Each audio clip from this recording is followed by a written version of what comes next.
Assalamualaikum warahmatullahi wabarakatuh. Kali ini kita akan membahas mengenai kurs dan valuta.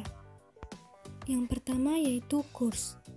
A. Pengertian kurs. Kurs adalah harga satu mata uang dari suatu negara terhadap mata uang yang berasal dari negara lainnya. Kurs bisa dinilai atau dinyatakan dengan mata uang dari negara lain. Kurs juga adalah suatu perbandingan nilai. Maksudnya, saat ada pertukaran antara dua mata uang yang saling berbeda, maka di dalamnya akan menghasilkan perbandingan pada nilai atau harga dari mata uang itu. Adapun pengertian kurs menurut para ahli. Pertama, menurut ahli ekonomi, Van Bozzi dan Fransko, pengertian kurs adalah jumlah satu mata uang yang bisa ditukar per unit mata uang lain atau harga satu mata uang dalam mata uang lain. Kedua, menurut Eka Nanda, pengertian kurs adalah harga mata uang suatu negara relatif terhadap mata uang negara lain. Nilai mata uang punya peranan penting dalam keputusan-keputusan pembelanjaan karena kurs memungkinkan kita menerjemahkan harga-harga dari berbagai negara ke dalam satu bahasa yang sama. B. Jenis-jenis kurs. 1. Kurs beli. Kurs beli adalah kurs yang digunakan oleh pihak bank, penukaran mata uang asing, dan para pedagang valuta asing untuk kegiatan pembelian valuta asing. Sederhananya, kurs beli bisa disebut sebagai harga beli mata uang asing yang dilakukan oleh pihak bank, money changer, dan juga para pedagang valuta asing lain. Contoh sederhananya, apabila Anda ingin menukarkan 100 US dollar dengan mata uang rupiah, maka Anda harus menggunakan kurs beli. 2. Kurs jual. Kurs jual merupakan kurs yang digunakan oleh pihak bank, money changer, dan tempat penukaran mata uang dan juga pedagang valuta asing dalam menjual valuta asing.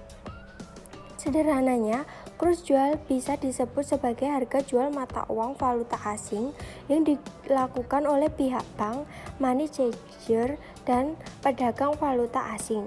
Contoh sederhananya, apabila Anda ingin menukarkan mata uang rupiah dengan yen, maka kurs yang harus Anda gunakan adalah kurs jual. 3. Kurs tengah. Kurs tengah adalah kurs yang berada di antara kurs jual dan kurs beli. Kurs tengah bisa diperoleh dengan menjumlahkan kurs jual dan kurs beli lalu kemudian hasilnya dibagi dua. C. Faktor-faktor yang mempengaruhi kurs. 1. Tingkat inflasi. Inflasi adalah suatu kenaikan harga pada barang atau jasa. Inflasi juga adalah penurunan nilai mata uang lokal. Apabila tingkat inflasi pada suatu negara tinggi, maka nilai mata uang lokal akan rendah. Begitupun sebaliknya. Harga tersebut akan mengakibatkan kecenderungan untuk menjatuhkan nilai tukar mata uang lokal.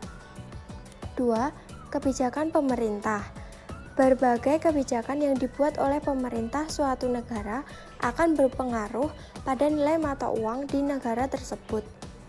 Berbagai contoh dari kebijakan tersebut adalah upaya pemerintah dalam menghindari masalah nilai tukar valuta asing dan juga perdagangan internasional serta pengintervensi pasar uang.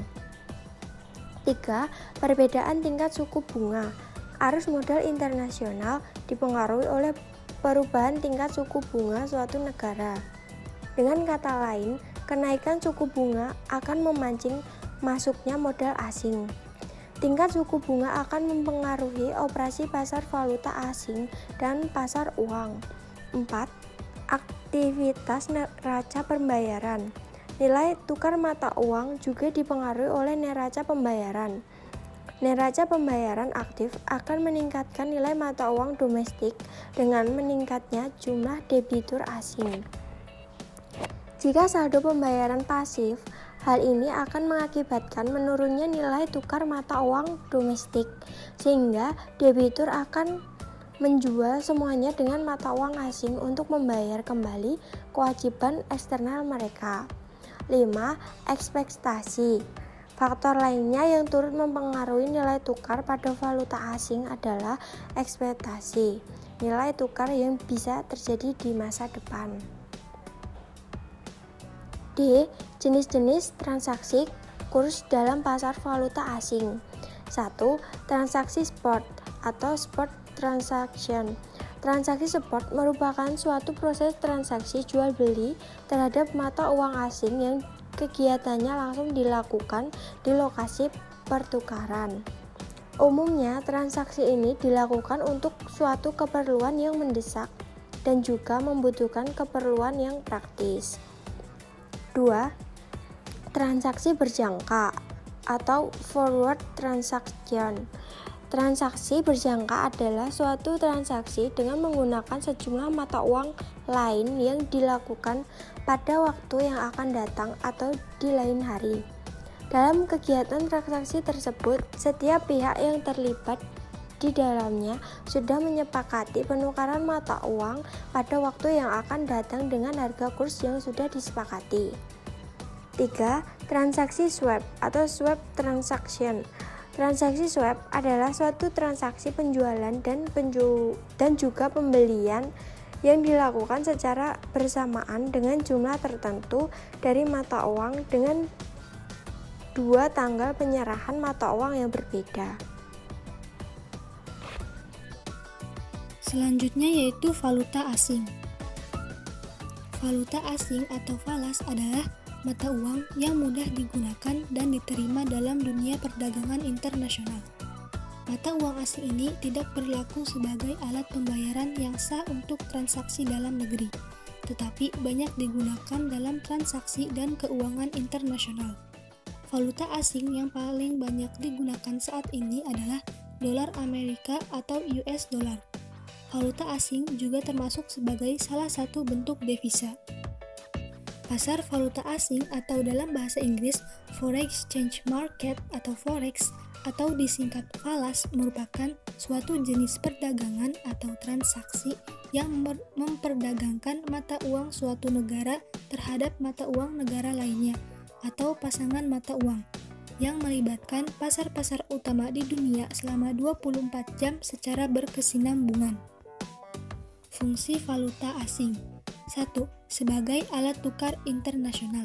Pada fungsi ini, falas berguna untuk melakukan transaksi jika sedang berada di luar negeri. Selain itu, falas juga berguna untuk kegiatan tukar-menukar barang dan jasa dengan negara lain, misalnya dalam ekspor dan impor. 2. Sebagai alat pengendali kurs. Falas berguna sebagai pembanding nilai mata uang antar negara, atau yang biasa akrab kita kenal dengan istilah kurs, yang mana kurs mata uang suatu negara bisa melemah atau menguat. Falas berguna sebagai alat untuk mengendalikan kurs pada mata uang asing. 3. Sebagai alat pembayaran internasional. Falas dapat berfungsi sebagai alat pembayaran internasional. Misalkan, suatu negara memiliki hutang dengan negara lain, maka negara yang berhutang ini bisa membayarkan hutangnya dengan valuta asing yang sesuai beserta bunganya. 4. Sebagai alat yang mempermudah perdagangan internasional. Dengan menggunakan falas, maka setiap negara bisa melakukan kegiatan jual beli antar negara tanpa terkendala mata uang. Selanjutnya yaitu jenis valuta asing. 1. Valuta asing fisik. Falas fisik biasanya berupa uang asing atau uang negara lain dalam bentuk uang kartal, baik yang berupa uang kertas bank, uang kertas negara, ataupun uang logam. Yang kedua, valuta asing non-fisik. Falas non-fisik biasanya berbentuk uang girol atau surat-surat berharga. Contohnya antara lain cek, wesel, international money, dan travelers.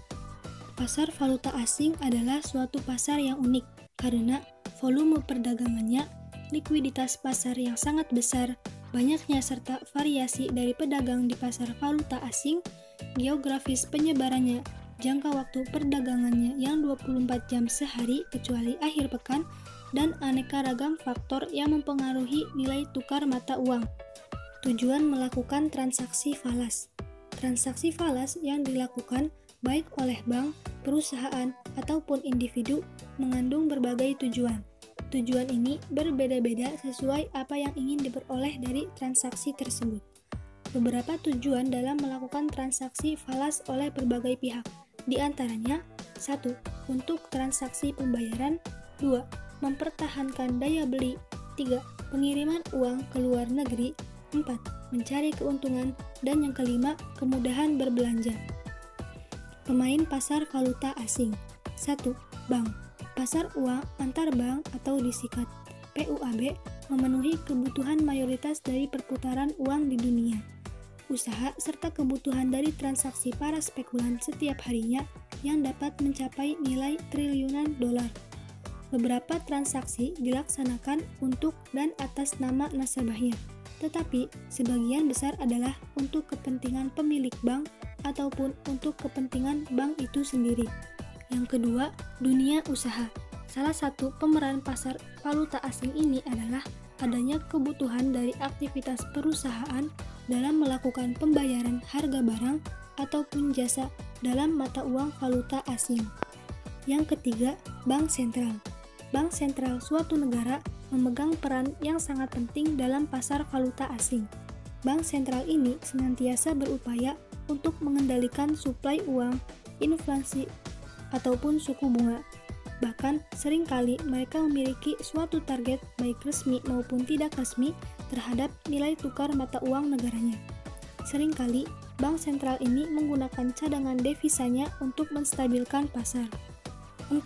Perusahaan manajemen investasi. Perusahaan manajemen investasi yang mana biasanya adalah merupakan pengelola banyak sekali akun atas nama nasabahnya seperti misalnya dana pensiun dan dana sumbangan yayasan yang bertransaksi di pasar valuta asing untuk kebutuhan mata uang asing guna melakukan transaksi pembelian saham di luar negeri.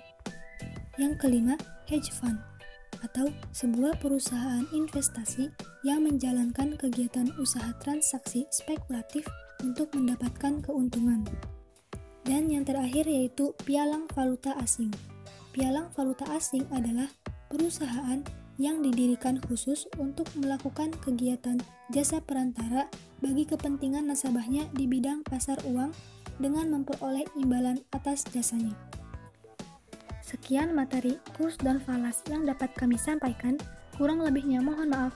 Wabillahi taufiq wal hidayah. Wassalamualaikum warahmatullahi wabarakatuh.